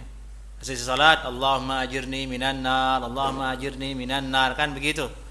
Ada tuh, Allahumma ajirni minan nar, dia baca Qulillahumma malikal mulki tu'til mulka man tasha wa tanzil sampai akhir. Saya besar itu yang dia ketahui. Tidak pernah dia belajar ke ustadz yang tahu sunnah, bagaimana hakikat sebenarnya.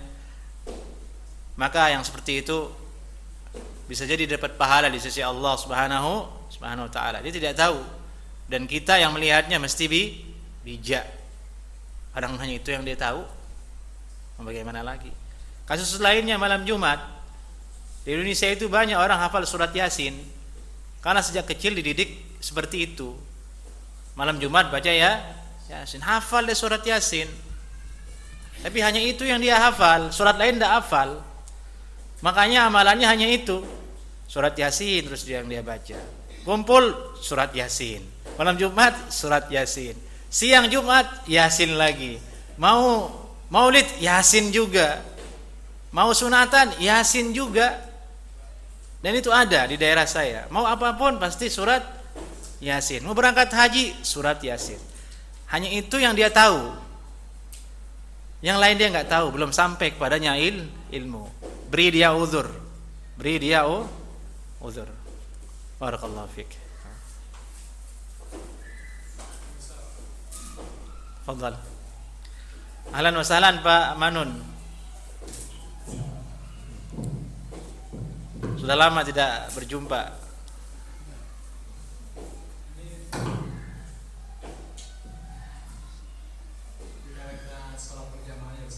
Ya.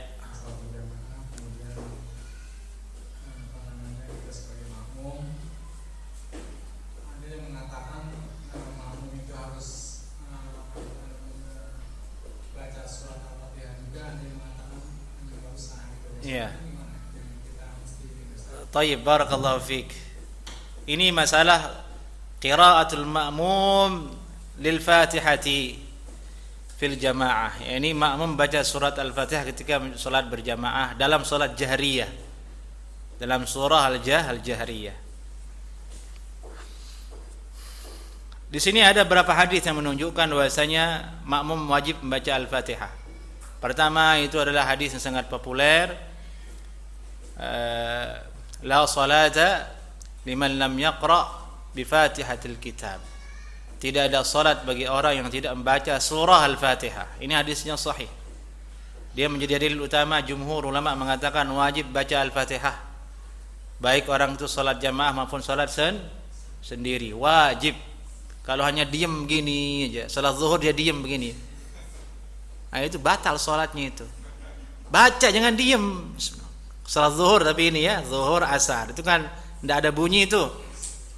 Sir ini wajib baca. Jadi masalah itu kalau salat imamnya itu keras suaranya. Maghrib, isya dan subuh. Dan salat Jumat itu. Satu. Itu hadis yang pertama. Kemudian ada ayat dalam Al-Quran yang memerintahkan dengan tegas, kalau Al-Quran dibacakan kepadamu maka diamlah. Wa idza quri'a Al-Quran fastami'u lahu wa ansitu la'allakum turhamun. Apabila Al-Quran dibacakan kepada kalian, diamlah kalian. Diam dan dengarkan. Semoga kamu diberikan rahmat. Ayat ini kata ulama meliputi semua keadaan, baik di luar salat maupun di dalam salat. Maka sah menjadi dalil bahasanya kalau kita salat berjamaah, imam baca surah, imam baca ayat, jangan ikut baca ayat. Berarti Anda tidak mendengar, Anda tidak diam. Ibnu Taimiyah rahimahullahu taala menguatkan pendapat ini. Dia mengatakan tidak boleh seorang makmum membaca Al-Quran ketika imam sedang membaca Al-Quran juga, karena bertentangan dengan perintah yang ada dalam ayat ini. Dan ini yang difatwakan oleh banyak ulama kontemporer dan dai-dai di sini. Makmum tidak baca Al-Fatihah kalau imam sedang membacanya. Baca surah, dengarkan, dengar, simak. Bacanya nanti rakaat kedua, ketiga dan keempat. Itu yang paling mudah, amalkan itu. Amalkan hal tersebut dan sah salatnya insyaallah taala. Terakhir, mazhab Syafi'i yang ada di Indonesia. Ini mazhab Syafi'i kan, kita di lingkungan mazhab orang-orang yang ngikut mazhab Syafi'iyah. Mereka membawa pendapat yang mengatakan wajib baca Al-Fatihah meskipun imam baca Al-Fatihah, baca surah. Harus baca. Ada riwayat dalam Sahih Muslim kalau tidak salah, dalilnya salah satunya bahasanya salat subuh Nabi sallallahu alaihi wasallam memerintahkan para sahabat untuk membaca Al-Fatihah. La'allakum taqra'una khalfa imamikum. Kalau saja seandainya kalian membaca surah di belakang imam kalian. Dan pendapat ini juga ada dari sahabat, itu seperti Abu Hurairah radhiyallahu taala anhu yang memiliki pendapat jelas dengan sanadnya bahwasanya beliau mengatakan wajib bagi makmum membaca surah Al-Fatihah ketika dalam salat jahriyah. Intinya masalah khilafiyah dalam hal itu, tapi yang lebih mudah adalah yang tadi, pendapat yang pertama. Kalau kita pikirkan tidak enak, Allahu Akbar, imam sedang baca was-samaa'i wat-tariq, kita sibuk bismillahirrahmanirrahim alhamdulillahirabbil alamin. Ini sibuk sendiri kan begitu. Justru katakan lebih ringan yang tadi itu, pendapat yang pertama, diam kalau imam sedang baca ayat. Sah salatnya, sah. Mazhab Syafi'i mengatakan baca meskipun dia baca surah imam itu. Bagaimana cara bacanya? Dengan lirih. Jangan lirih. Bismillahirrahmanirrahim. Alhamdulillahirabbil alamin. Dengan lirih, dan ketika imam sudah selesai baca Al-Fatihah, mereka mengatakan yang wajib didengar itu adalah bacaan wajib, yaitu surah Al-Fatihah saja. Kita baca Al-Fatihahnya bukan pada bacaan wajib imam, tapi bacaan surah yang bukan surah Al-Fatihah. Itu kata mereka mazhab Syafi'iyah. dia juga menjawab ayat tadi, dia mengatakan yang dilarang dalam ayat itu bukan di dalam salat katanya. Bukan di dalam salat. Di luar salat yang kita dilarang untuk tidak mendengar dan berbicara ketika Al-Qur'an dibaca. Andai pun katanya dibawa ke dalam salat, maksudnya dilarang itu adalah kalau sama-sama baca dengan suara keras. Imam baca idza jaa nasrullahi wal fath. Ini makmum juga baca dengan suara keras. Alhamdulillah. Kan ribut jadinya itu. Itu kata mazhab Syafi'iyah, itu yang dilarang. Tapi kalau dia kecil suaranya, alhamdulillahirabbil alamin, enggak masalah katanya. Jadi intinya dua pendapat ini sama-sama kuat sebenarnya. Tapi yang mudah diamalkan adalah pendapat yang pertama tadi. Diam kalau imam baca surah. Nanti rakaat kedua baru baca, atau rakaat ketiga dalam salat maghrib baru dibaca. Barakallahu fiik. Jelas sepertinya insyaallah taala.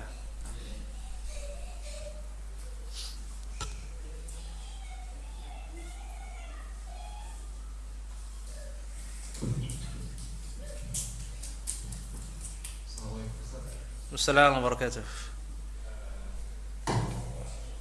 Ada sedikit yang mau saya tanyakan lagi, Ustaz. Naam. Jadi sebenarnya kejadiannya tadi pagi, Ustaz, ya. Iya. Diskusi ringan bersama salah satu sahabat saya.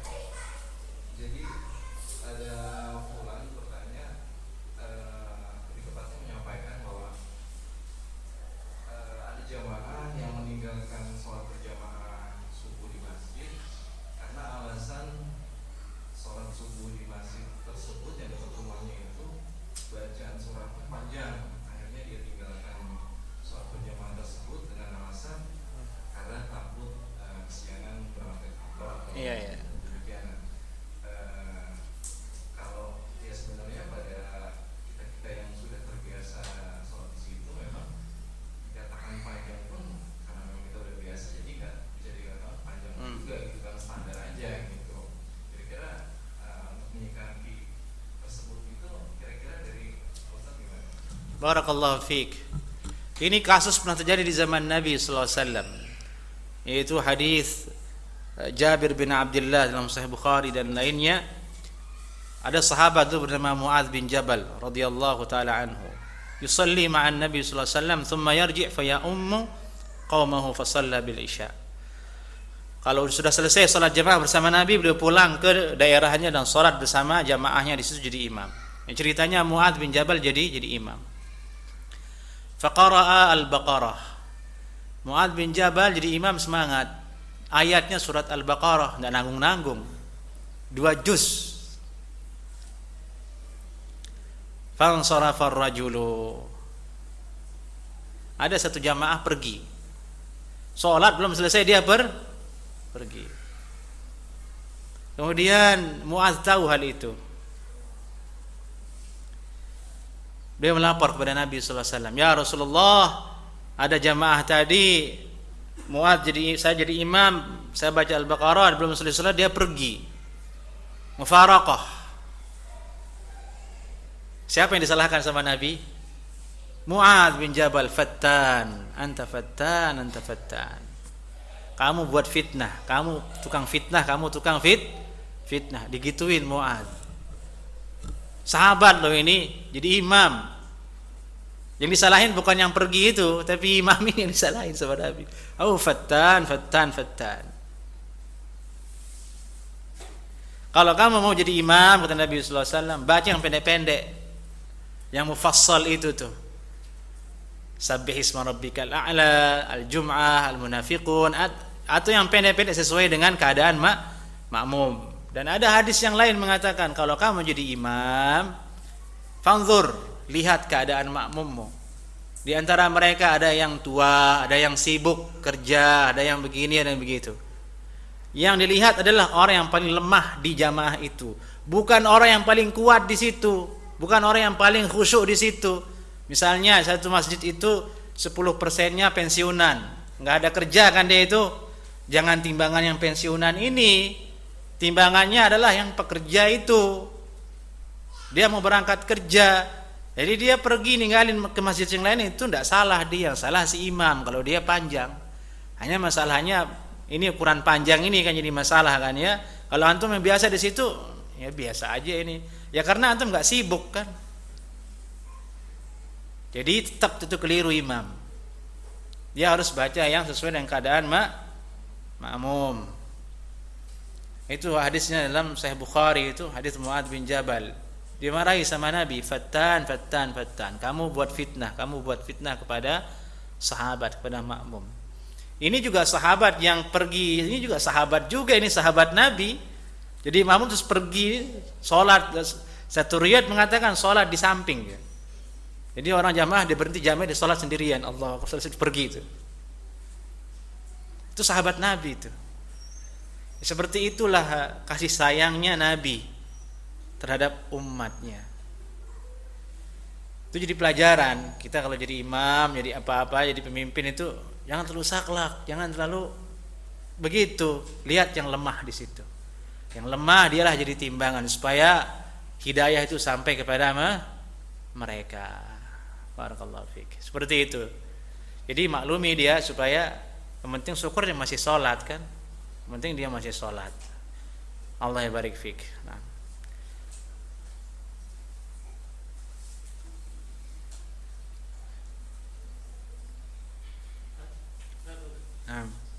Misalnya seorang imam itu bacaannya Fatihah itu enggak bagus. Kita dalam posisi berjamaah. Apakah kita keluar mengumpulkan sendiri atau tetap melanjutkan? Imamnya kenapa? Bacaan Al-Fatihahnya itu Rusak. Iya, rusak. Lahan Gitu ya. Nah, itu apakah kita mengumpulkan mufaraqah. mufaraqah sendiri bikin jamaah? Saya pernah lihat begitu ya. Karena bapak-bapak yang jadi imam di masjid saya di belakang situ, terus bacaannya itu nggak benar bacaannya. Nah, ada jamaah 3 orang itu mendirikan sholat sendiri, berjamaah sendiri, berbarengan Dengan jamaah yang tadi itu. jamaah yang ini. Nah, ini apakah kita lebih baik begitu? Apakah kita tetap mengikuti imam itu tapi meniatkan mufaraqah itu?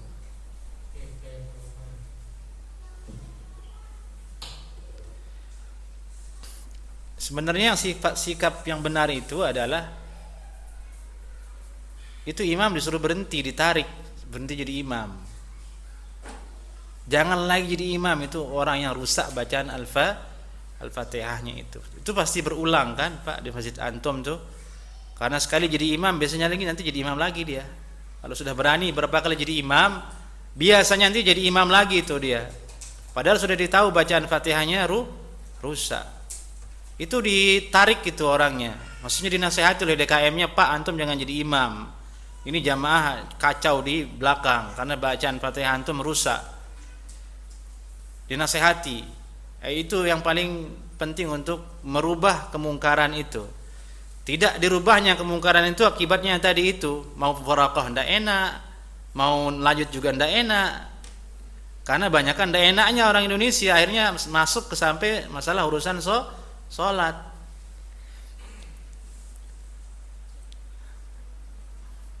Di situ boleh seorang membatalkan sholatnya kalau memang diketahui bacaannya itu Al-Fatihahnya tidak ada ampunnya gitu. Maksudnya lahannya jali. Seperti dia baca ghairil maghdubi alaihim, dia baca ghairal maghduba alaihim. Ini merubah makna. Itu batal sholat. Kalau batal sholatnya imam, makmum juga ngikut tuh. Dia harus ditarik, suruh berhenti. Tapi kalau lahannya tipis, seperti haknya kurang fasih, Bismillahirrahmanirrahim. Ini banyak nih di Indonesia kan begitu. Alhamdulillahirabbil alamin. Ar-Rahmanir-Rahim. Yang benar kan Ar-Rahmanir-Rahim. Dia baca Ar-Rahmanir-Rahim. Lahan dia. Tapi khafi. Atau kadang susah orang itu merubahnya. Seperti misalnya ada orang di bagian Jawa itu kalau bilang nga. Alhamdulillahirabbil alamin.